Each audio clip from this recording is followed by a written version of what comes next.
Hello everybody and welcome back. Thank you so much for joining me. We are back with some more Children of Morta, doing Linda in these spider caves. Let's see if we silk caverns, I think is what it's called. We'll see if we can get through here and maybe we can get the crazy old arachnid dead today. That would be the hope. That's not what I meant to do. I meant to do this little flip thing. Maybe we'll get that arachnid, or maybe we'll be able to find some of those plants that are going to help save the cub. That would be awesome. That would be really cool if we could do that as well. As we go through here, let's see if we can, what we can get. I gotta be careful around that thing or that's gonna blow up in my face. Don't want that to happen. I do like this game quite a bit. It is a very, we talked about it a little bit in the last episode about its inspiration and the Diablo feel behind it. And there is you know, as we talk and discuss about modern retro games, there is kind of, lack of a better word, I wouldn't say genres. That's not exactly what I mean. There's two manifestations, maybe would be a better term, of how you could do modern retro games. And one, of course, is a game like this, where you take a game or games and make a new game that is inspired by something. The other, what's going on here? Oh, we have the villagers would sing praise of their guardians, of the Bergons family. I feel that we've done something like this very, very similar to this. Let's get that guy down a little bit right now. That guy was big. So, a goblin too. So yeah, there's two manifestations of retro inspired.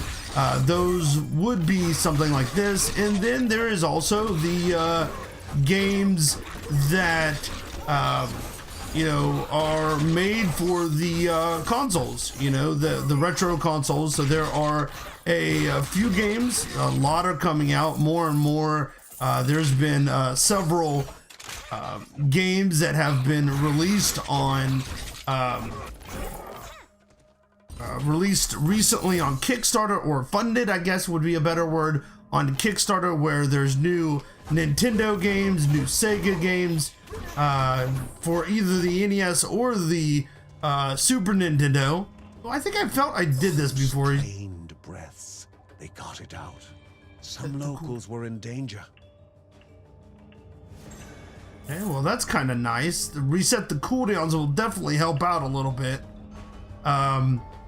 So there's that aspect too of having the the games on a retro console.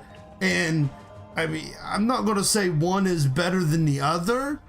There's definitely two ways to go about it.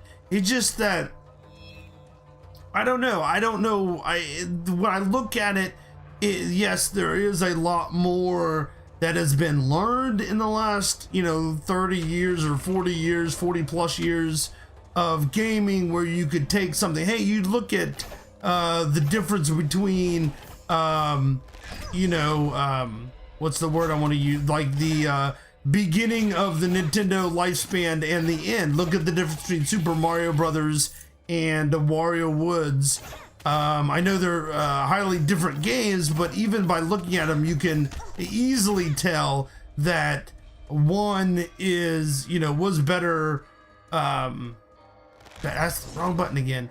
Was better made, just because they have learned stuff over the time of the lifetime of the Nintendo, how to do things, and maybe they were able to still learn more since then. But I look at it sometimes, I think that if we have that modern capabilities, yeah, you can make it pixel graphics or something like that, and you know, some kind of mechanics or like, but there are so many other limitations to the early consoles that I don't know. I feel that you're almost, you know, I don't want to say disservice, but I feel you're unnecessarily limiting yourself. And I think some developers feel that you know, they do that, take that because it is a little bit of a challenge.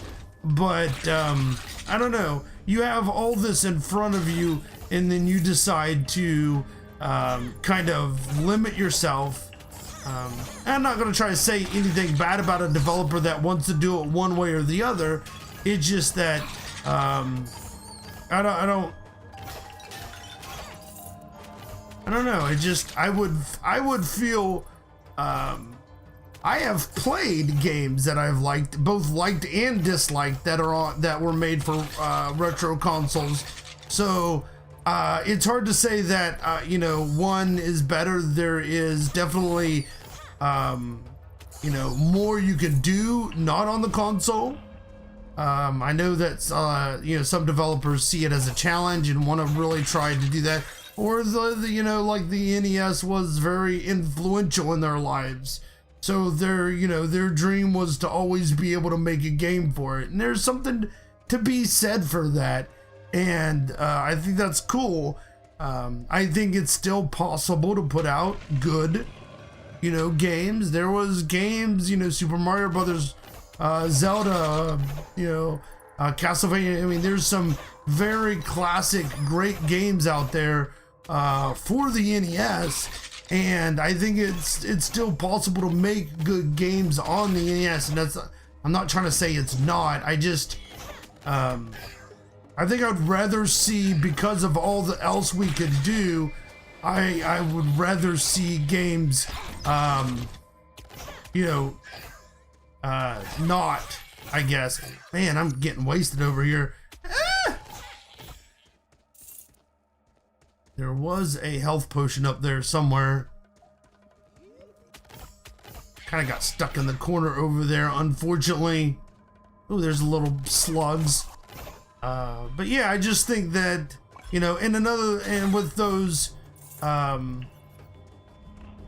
games, the new modern retro games on the you know, the new games on the retro systems, I know that it's probably just me, but I feel that I don't like the term homebrew. Let's put it that way. I feel that for whatever reason, I feel that has a negative, I don't know if it does, but to me it has a negative connotation.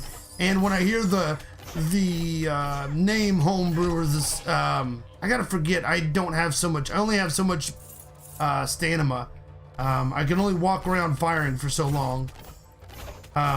So the term homebrew for me has kind of a negative connotation on it. So, you know, I understand that's not where they're coming from, but a lot of times when a developer says, you know, we're making a homebrew NES game, I cringe a little bit, because I'm like, you know, that just, it doesn't sound good to me. But I mean, everybody has their own experiences with things and their own opinions, so that might be a little bit more of, you know, my thoughts than anything that's really overall overarching consensus or thought process. I want to see this. Is that not how I get the map up? Oh, it's that. If I see it, like, we're not going all the way back there for a little bit of health, but I would have really liked that health. But let's see if we can push on, and I believe that, ooh, this looks good. What is it? Totem that shoots at enemies surrounding it. We can handle that. Totem of warding. I like that. Definitely like that. I just, things like games like this, or, you know, I was thinking of, you know, another game I'm going through that's kind of on the topic, Save Me, Mr. Takeo. It's made to reflect a certain, you know, system, but I really wouldn't think that that system would be able to hold that game right now. And that's the kind of thing that you know, I really would look at and I would think would be really cool, is that you know, that's if you're kind of looking towards a certain system, it might be, you know, do it that way. That way you don't have all the other limitations, not only the size limitations, but the graphic and other limitations, sound limitations of the NES, while you're still able to make a game that is, you know, more or less indicative of that console. These guys are really fast, and I don't like them very much. Here we go. Those are the guys that usually make me go back really far. If something makes me go back, it's going to be those guys running at me usually. Most of the time I can kind of just step back a little bit or get them as I'm firing, but those purple guys are definitely one of the harder of the characters to deal with. But yeah, like, you know, I'm trying to think if there's other ones. You know, I've done some other games that were kind of indicative of some consoles, but I think that, you know, I really like these modern retro games. I know that for some people it's the game itself is good. Some people it is, you know, there's a lot of a nostalgia value to it. I just think that there seems to be, you know, a good developing market here. I think this is, I mean, I've seen 4 or 5, you know, recently. Well, maybe not quite that many. A good few. See what's in here. I probably should deal double weapons while your health is below 25%. Does that take that out? Okay, cool. I can handle that. Let me see, that might help me a little bit with the spider there coming up. See if I can hit that guy. That guy's gonna be really good if I can get a couple good hits on him with that. There we go. I think I got him. But yeah, I think that it's going good. I think there's a lot of games that kind of have made paved the way for such games to come out. And that's awesome to see this. I see it a lot for nostalgia value, but I know that's not the case for everybody. I think a lot of people want good games, and I think that a lot of people are also getting a little bit disillusioned. Oh, I didn't get to read that. Increased primary attack damage at the expense of decreasing maximum health. No. I probably should put this totem out at some point. It might help me out, but we'll see. I should probably see what it does. Ooh, wonder if this is one of those plants that I need to get for the pup. For the cubby cub that I saved. Let's clear it out though, real quick. Keep on using all my stamina really quick. I might want to. I was thinking about going like straight upgrade her attack, but stamina might be a good sign too. Was vital to any concoction with the purpose of healing. While naturally poisonous, any skilled brewmaker could extract the important properties without danger. There we go. We're all ready to start healing that puppy up, which is great.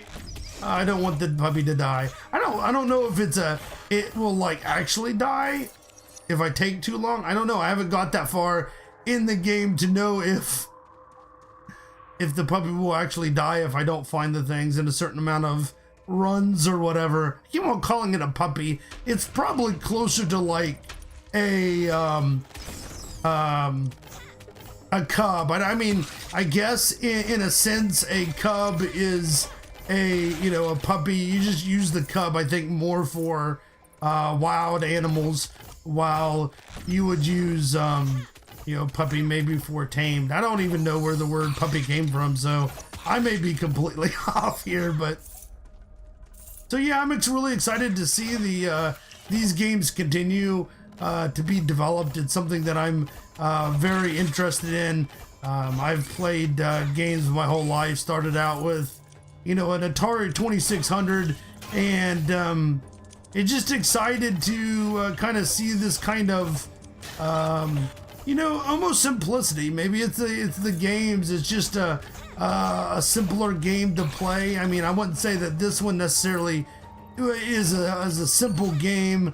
I think a lot of the more modern retro games are maybe a little bit more simple than modern games, but I also really like to see the things that they add, the new things that have been developed or whatever since then is kind of what really pulls me in. Is that, you know, I've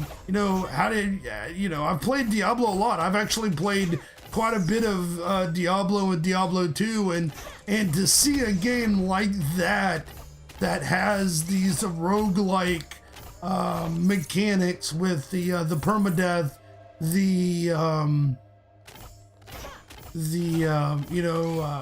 I would love to play a game, a Diablo game now with randomized levels. I mean, I find I've played Diablo so much and Diablo 2 so much that no matter what character I play, it's hard for me to play because I know the levels so well. I know what's coming up. I know what I'm going to have to do. And there's a little bit of this, but there's still a little bit of surprise here. I don't know exactly what's going to happen next, or what I'm going to find next, or something like that.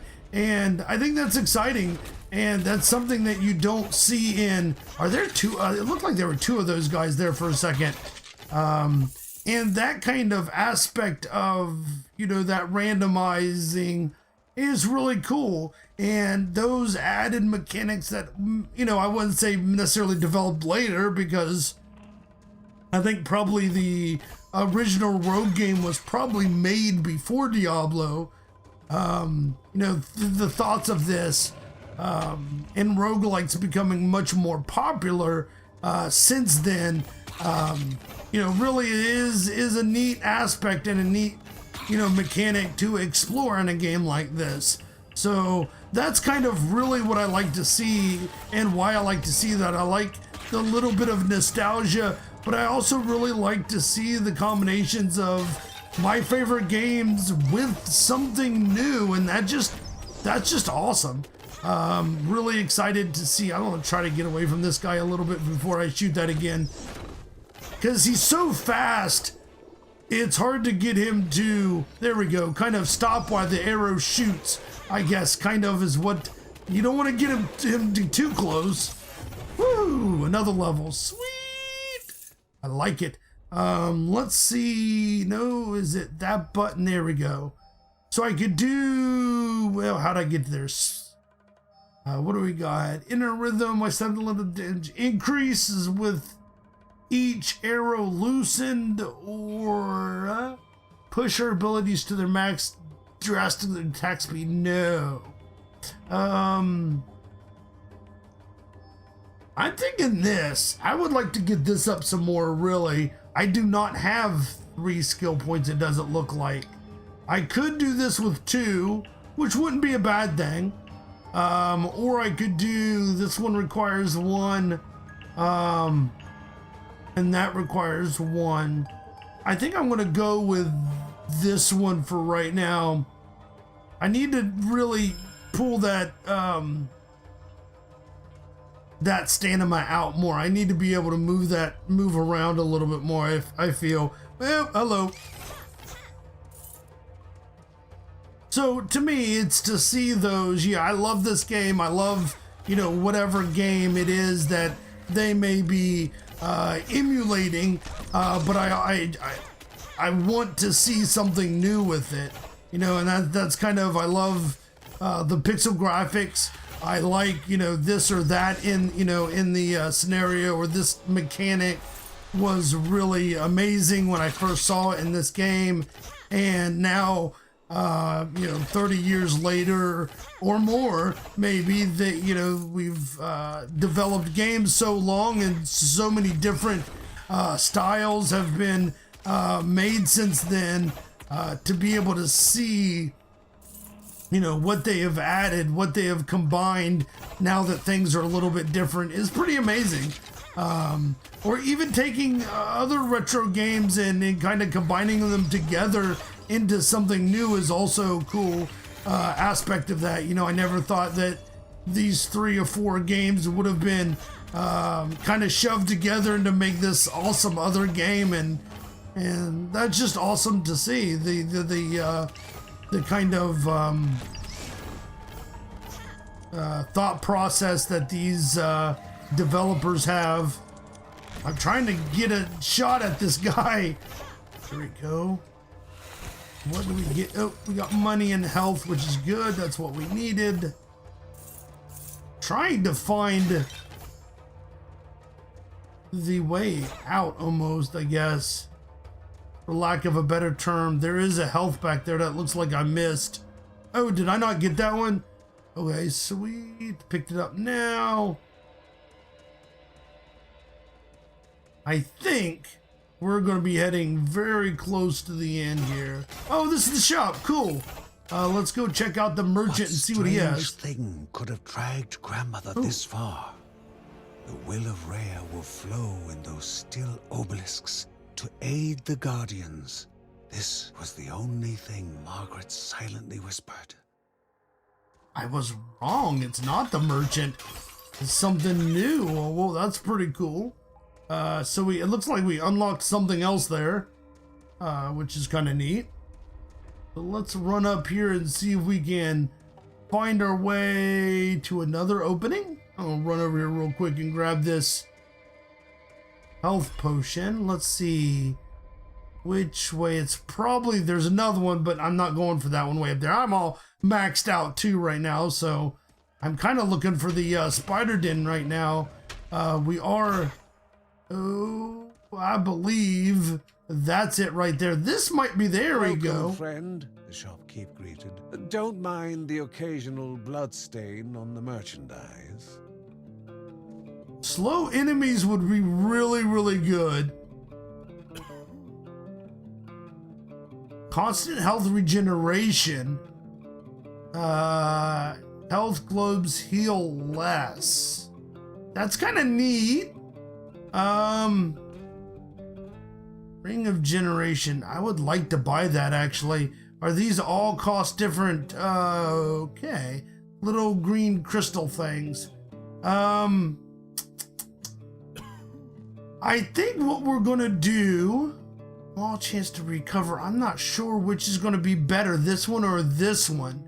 Constant health regeneration. Let's see, I'm gonna break your shop apart here, buddy, because I am thinking the constant regeneration would probably be better.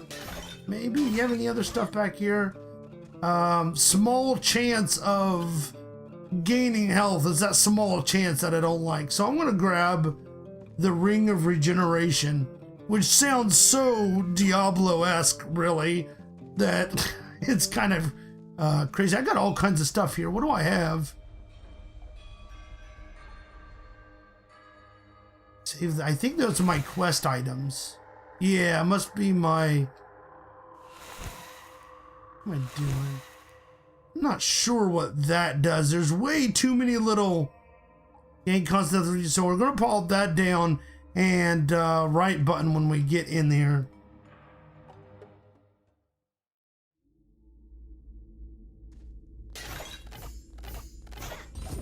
We got here more money. Hopefully we don't die again. The regeneration thing is only going to last so long, so we kind of want to pop that like right before we do that, like right there, and then we're going to run in here. And all 8 eyes studied the one so willing to walk into their own tomb. I think we're gonna try to move as much as we can here. Drop that totem down and kind of almost just walk in circles when these guys come out and try to keep away from there. Oh gosh, I need to keep moving. That's the problem with this boss here, is that it just ridiculous how fast that these things come out, and her coming down on your head like that. That totem went like nowhere. Quick, get away. Okay. I think I'm having a little bit better chance of seeing what it's gonna do here. Maybe. Yeah. Get out of there. There we go. I am in trouble. A lot of trouble. Run. Oh gosh. A lot of trouble here. A lot of trouble. If she wouldn't be thrown. Oh gosh. I cannot stand still here. That's a problem, and one I need to figure out how to deal with quickly. We got him, but she keeps on calling. That's one of the tough things about her, is that she keeps on calling these other guys, and I don't have enough damage, it seems like, to constantly be able to keep these guys away from me, and the silk is not helping any. There we go. Oh, I'm dead. Oh no, I'm not. Sweet. But there are everywhere. Can I drop this totem again? No, I still got tons of time for the totem. Oh gosh. Ugh. Oh, I did. I dropped it over there. There we go. Get out of there. Okay. Oh, there's a health thing. I need that health. That's good. Run. Oh, shoot. Oh, gosh, I'm going to die. Ugh. Yeah, I think we're going to die here. So much going on. So many deaths. So many of my deaths, really. Just get out of there. If I could just get some of these guys. There we go. Man, she is so difficult. Okay, well, we'll just have to take another run at it next time, I guess. I'm getting closer. I did a lot better that time. We got a mushroom. Just got to try again.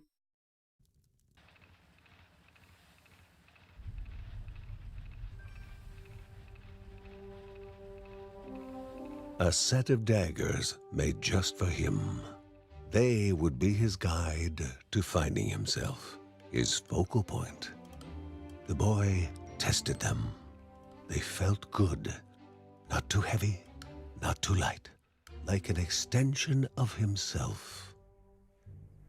Uncle Ben suggested a few practice swings outside.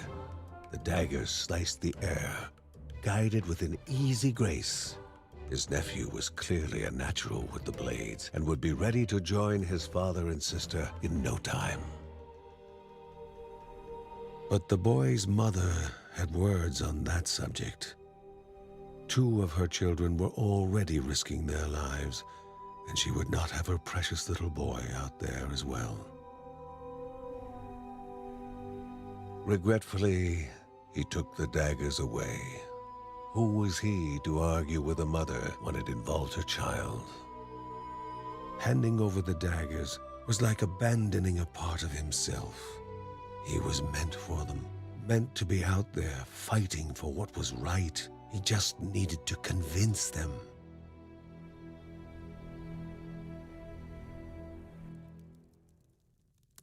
You know, I'm always impressed with when you're doing games like this, how much expression that they could put into these pixels. When Margaret deciphers a tablet, Ray reveals something new to the Bergons. Given enough resources, she'll be able to strengthen the family. Mysteries of the world were like open books to the wise, and words from the wise shall benefit man and beast. Okay, so here, yeah, so we can get other stuff here. So we get increase the efficiency of obelisk effects is all we can do right now. I think I'm gonna hold off on that. I want to go to the workshop again, and I'm just gonna straight up do damage. Increase the Bergons' base attack damage is probably the best thing I could do right now, I believe. Let's try. I could do that twice. That's going to make a big difference when we go down in there again and next episode and really push and see if we can get something done there, something that's going to be able to get her. With a little bit of luck, we'll be able to do that. So thank you guys so much for watching, and I will see you next time. Bye, everybody.